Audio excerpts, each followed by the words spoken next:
Apologies, my friends. I thought I had a fully charged battery that I put into my cabin camera, and I didn't. It's dead. So we are rocking with just the forward camera and the audio of that GoPro, and we will see if this customer is a fun one.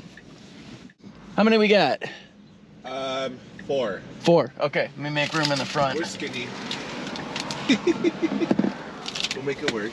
Yeah, let me just,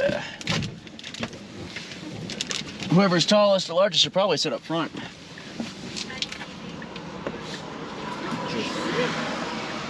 I'm good. Oh, okay. I was like, I'm not going up there. Hop in the front, bro. Yeah. All right. Camera? Babysitters. Yeah. Yeah. Cool. Yeah, unfortunately, I'm an idiot. That one's dead. Oh, actually, it's not cool. But I just put a battery in it that I thought I had charged up, and I was like, oh, apparently I didn't plug that one in. Good job. I've been debating about putting one in my just like everyday car. Yeah, well, these definitely aren't like security grade cameras. I would use, oh, what's it called? Blackview, I think. That's what a buddy of mine who uses in his Teslas that he rents out. It's a really great dash cam for capturing security footage, shows inside and out. Yeah. My setup is for my YouTube channel, so it's recreational, I guess, versus security based. Yeah. Oh, you have a YouTube channel? Yeah. Yeah, I've been covering Tesla's full self-driving for years, and especially being able to have actual customers. Like, the car's actually currently driving itself. Oh, really? Oh, Yep. Oh, shit. You can tell because of the blue line and the blue wheel. Okay. I'm just here to supervise. Yeah. So your job's easy then? It depends. If the FSD's having a good day, yeah. Otherwise, I'm like a stressed out coach. And FSD is Full self-driving. That's Tesla's moniker for autonomy, Yeah. for full self-driving. I heard they just opened it up in LA to like in the downtown area. Well, there's nothing that's beyond what I'm doing now, which is level 2. There are other companies like Waymo and such that operate hands-free, but here you go. Wow. Oh my god, it's turning by itself. Wow. Yep. I'm gonna need 2 hands on the wheels, sir. Wow. In spirit. No, I've got my hand right next to it. Just to show you guys real quick. That's how quick I can take over. I'm already in control now. That's cool. It's just like cruise control in that way. Whether I grab the wheel or hit the brake, I can grab it real quick. Oh, you want one? No. I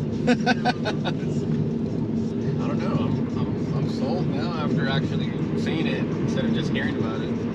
This is the latest version 12 that is a lot more capable in handling everything. I've even given it control of its own speed. My brother's is not that great. I don't think his is like the newer one, because he was trying to self-drive and I was like, it veered us into another lane. It was pretty scary. Yeah, so Cars around. there's a few different levels. All the Teslas come with basic autopilot, which can't change lanes. It's essentially, it can do everything it's doing now in the lane it's in. And like, you have to take over to change lanes or whatever. And then there's full self-driving, which will stop at stop signs and change lanes on the highway, but it's running on an old code that's very dancy. It'll move around a lot, make you feel weird. Like how the lane opens up here.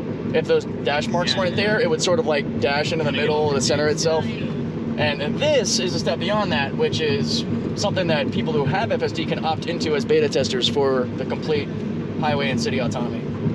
I feel like they're gonna start putting like, don't you think they'll put like markers on the road now that the cars can like connect to for data points? I don't know. Yeah, there's a whole lot of opportunity to gather data to improve the function. I tell you, from just observing more, without having to actually do the driving, I'm actually more able to observe and watch everything. Yeah. And you start to point out or recognize like how dumb some of the road designs are, like where the intersections are put or how the vehicles are handling them. It's coming through a little fast. This version's a lot more confident. Which I've actually liked, because it's very easy for California drivers to bully the system, and like it'll never go at a stop sign because people keep going. Humans, man. Yeah, I know. But it is getting quite good. Yeah. So it'll change lanes for you if you're signaling? It will do the signal and everything. It's signaling right now. It's going to get over. It's just watching this guy. It's watching all of them. It's using all 8 cameras. It's all vision based, so there's no special sensors. Now I have it in the most assertive mode right now, which will try to get to the speed limit it has set for itself by finding a pathway that's clear. Yeah. You can control the level of aggression from chill, average to assertive, and even select an option to make it change lanes less. If you just want to, like on a road trip especially, you kind of just want to cruise. Yeah. You don't want to be doing this the whole time. Yeah. But I've been testing out giving it its full control, speed, assertiveness, everything. And How do you think it would perform on like PCH Highway 1 going along like? I don't know. It would probably do okay. It actually does really I'd have it good on chill. with like twisties and such, Yeah. just fine. Switchbacks and stuff. It's more so.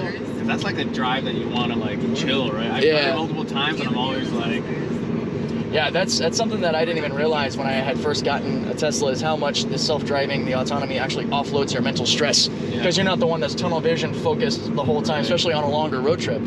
I've taken this to Eugene, Oregon and back, and we took our Model Y to Florida and back. And even in her car, she doesn't have FSD, but just the regular autopilot, so nice. Put on some music, or she would put up a movie on the iPad to watch, and we're just cruising. So if you didn't have a Tesla, what would be your second favorite electric car? So that's a good question. I like that. So far, based on what I've actually used, that would have to go to the Mustang Mach-E. Oh. Because I heard had about 3 months with that car, and though there are some things inside it that I think are a little dated and dumb, kind of carrying over from Legacy Auto, like the knob on the big screen when you could just have a big screen, little nitpicky things. The car, as it drove, felt, comfort, everything else was amazing.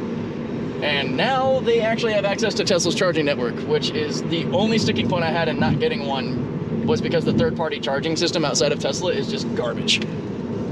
But now they can use it. The screen in the middle. What's that? What do you think about the new Tesla that have the screen in the middle here in the back? I'm actually really looking forward to hopefully trading up for that to see how that actually ends up benefiting like customers in the back. Yeah. But for me as a rideshare driver, I think about it a little differently. A lot of people just think, oh, it's cute for the kids. I'm thinking this could be entertaining for customers. Yeah. Especially on longer trips. And with that rear screen, you can control your own full climate like me up here. You can control airflow, heat, even your own heated seats. If the seat up here is empty, the person in the back where you are could move that seat forward from the rear screen. There's a lot of comfort stuff. you should sell it to What's like your least favorite like electric car? Which Least one's the worst favorites. So this is anecdotal because I haven't experienced them myself. So I want to, that's an important part. This is just want to hear from other people. But it's kind of between the Volkswagen ID4 Oh, we were in and the Mercedes EQS. Okay. one? Okay. We were in the 94 yesterday. Yeah, the ID4 I think looks great, but their infotainment and their display system is really dated and crappy from what I've seen of people reviewing it. And I've driven the Mercedes real quick around Fashion Valley Mall when they were doing that. It looks cool. It looks cool. But it's a mess. It is super inefficient. It's a clutter of buttons and crap everywhere. They just basically took their EQ or their S sedan line and tried to copy and paste it electric, and you can tell because it's very lazy. You can't even get under the hood. There's no front space. It's very cobbled together, last minute sort of afterthought, versus being actually truly designed from the ground up, like the Mach-E was, or the F-150 Lightning redesigned that truck. And a lot of the Kias and Hyundais are looking really good. The Ioniqs and such, they've stepped up. I'm really impressed by those. I'm hoping to use this Uber rental program to try out the Polestar 2, the Kia EV6, a lot of the other EVs like I did with the Mustang. I think that'd be a lot of fun. I bet the channel audience will like it too. It's funny, when I did a couple of videos, my wife and I reviewed the Mach-E on our channel, and people thought that I like sold out the Ford, that we were getting rid of our Teslas and all, and I'm like, wow, calm down, dude. Okay, so what's your YouTube? It's CYBRLFT. That's actually a direct link if that works. It's kind of hit or miss with some people. But it's CYBRLFT. Oh, It's a sorry. Cybertruck. I Oh, saw man. 2 trucks this weekend. I wish. It's just priced out for me. I love it. I've seen a gloss white wrapped one on the 163 South. There's one on Coronado somewhere in the actual just stainless steel. I saw the new plates on it. And there's a guy that has one that people have seen over on like Belmont Park in Mission Bay area. It's white baby blue wrapped one. The one that we saw. Yeah. Probably one we saw over there. He was one of the first deliveries too. It's probably gonna be the most wrapped, customized color vehicle you'll ever see. It's insane.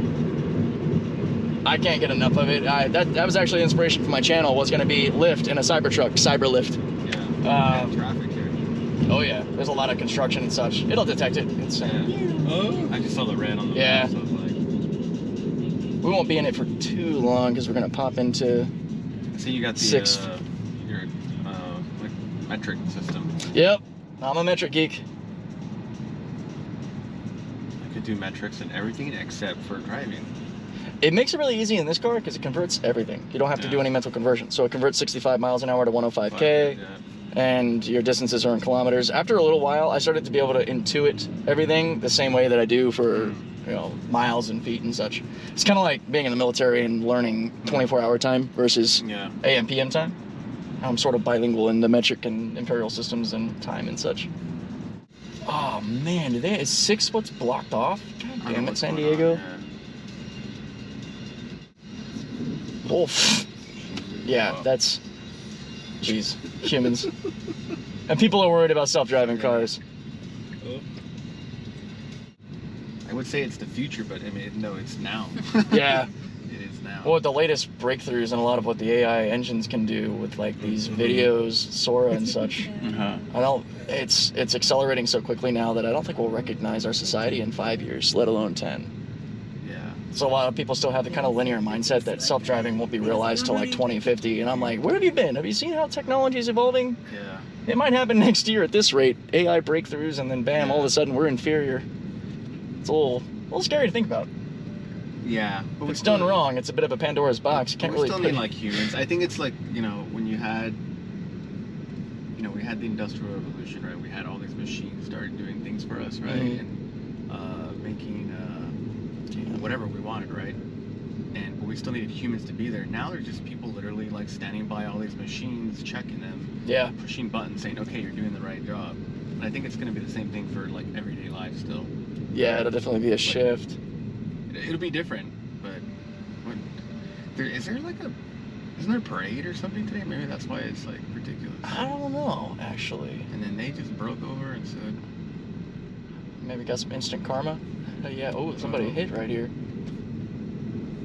Alright, let's see how smart the system is. It needs to not try to make this happen. I think it's trying to get out right here, right? Because this is awesome. The fact that it's not pulling us over even though the navigation was like, yo. Yeah, they closed it on purpose. Now it should re-nav us and awesome, perfect. Version 12 is killing it. I haven't been this excited about the self-driving system in a while because the tail end of version 11 was about like 50 to 60% reliable, so I was babying it a lot. Version 12 feels like it's been around the block a few times, like, hang on, I got this, hold my beer.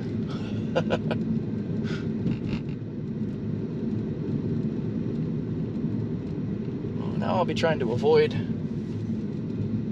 that part of 163 for the rest of the day. You gotta get to the left, bud. What are you doing? Wrong lane. Come on. There you go. Wow. This part I had always taken over before because it's such a blind left and right. Not clear after this truck there. We need to have some initiative, so come on. Let's go. Let's go. Let's go. Wow. There it is. A little slower than I'd like. Yeah, right. But, well, that's kind of like you're on an incline and can't see. Yeah. Right? It needs like a pop-up cam. Right, yeah, something. There's been some talk in the community that they probably need more cameras. Yeah, just in difficult areas if it just popped up, right? 3 feet in the air. Little telescoping camera. Yeah. A periscope kind of. What's the range in this car? Nowadays, the Model 3 starts at around 270. Mine is 4 years old. It's from the earlier builds, and I get closer to 200. But I have to fill it up in like 20 minutes, so I don't even feel it. You're 22% right now, right? Yep. Yeah, I'll probably get this last right after you guys, and then go charge up, grab a little snack, and get back to it. I'm just waiting to get some news on the new performance Model 3. It's the only thing I'm holding on to trade up. So I definitely can't get Cybertruck anytime soon because it's $80,000. Base, right? Well, for the mid-tier. Yeah, the base is going to be around 60, but that's not expected to start deliveries until 25, I think. And I really want the dual motor long range for doing truck stuff and for more range doing this. The less time charging, more time earning. It's the simplest way to look at it when you're doing rideshare. But the new Model 3, over 300 miles of range, 4-wheel drive, 3 seconds 0 to 60, like the top of the line performance version, if it gets the tax credit, will be within my price bracket, like in the 40s, like this was. Which would be stupid. That's such a value. It's like a criminal discount. Which I will take. Thanks to the tax credit this time is finally, it's point of sale deduction, kind of like a down payment. It's not a rebate. But the other Model 3s don't qualify, which sucks. Okay, it detects humans as well, right? Yeah, even dogs.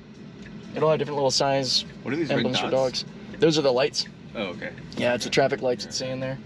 Anytime I highlight something in blue, it's like paying special attention to those vehicles. That's a little projected barrier for it to pull up to check what's going on. Because it'll do right on red as long as it's clear. A little shaky on the steering. But that was smooth. You okay? Yeah. But yeah, it sees all this. He used to be so paranoid around people that, you know, even as far away as he is, it would like slow on the brakes. You're like, whoa, what's going on? Oh, yeah, he likes a person. I was so excited when they gave us the ability to expand the screen. It's cool. And now it at least shows you your direction still. I prefer still having the map up. This is kind of a fun visual to show everybody. I like it in dark mode. I don't know if it'll show more or be clearer. Wait, display. Stupid. There it is. No, I see. Oh, I want one. It's hard not to, even if you don't do any of the self-driving stuff. Just as a car, and these are the safest cars on the planet. All the Tesla models have basically set the new standard for crash test safety. And you might have heard about the family that went over a cliff and survived. Oh, yeah. Yeah. Really? Yep, they went over like a 300-foot cliff. The dad was actually trying to take the family out, found out after the fact, and he got thrown away in jail. Oh, shit. The Tesla said, not today. 2 little kids in the back seat, I think like 4 and 6 years old, and mom and dad up front. Yeah, they tried to kill him for everybody. Really? Any other car, you would have just had a sad story about a family that went over a cliff. Oh, shit. I feel about that. And even in just regular accidents, there's, I think, less than a 3% chance of injury in this car. All right, we're essentially here on the left side. Yeah. We're here. Okay, I'm gonna kind of get you right here behind this guy. Awesome. Good job, version 12. Yeah, thank you. You sold me. I hope you guys have a great day. too. Button on top of the handle is the way out. Hold that down and push. You got it. Just got to hold it and push out. Thank you. Yeah, my pleasure. Have a good one. You All right, too. have a good one. Car full of 4 people. Excellent performance by FSD, even through crazy construction and traffic on the 163. That's what I'm talking about, man. That is fantastic. So far, still only that one failure from downtown that the boss wife and I want to do some testing on, because I should be able to easily repeat what happened there. Again, sorry that the forward camera wasn't on. I'm dumb. I thought that battery that I put in was charged, and it wasn't. But I hope you guys enjoyed that. I'm going to get on to the next customer before we go charge up.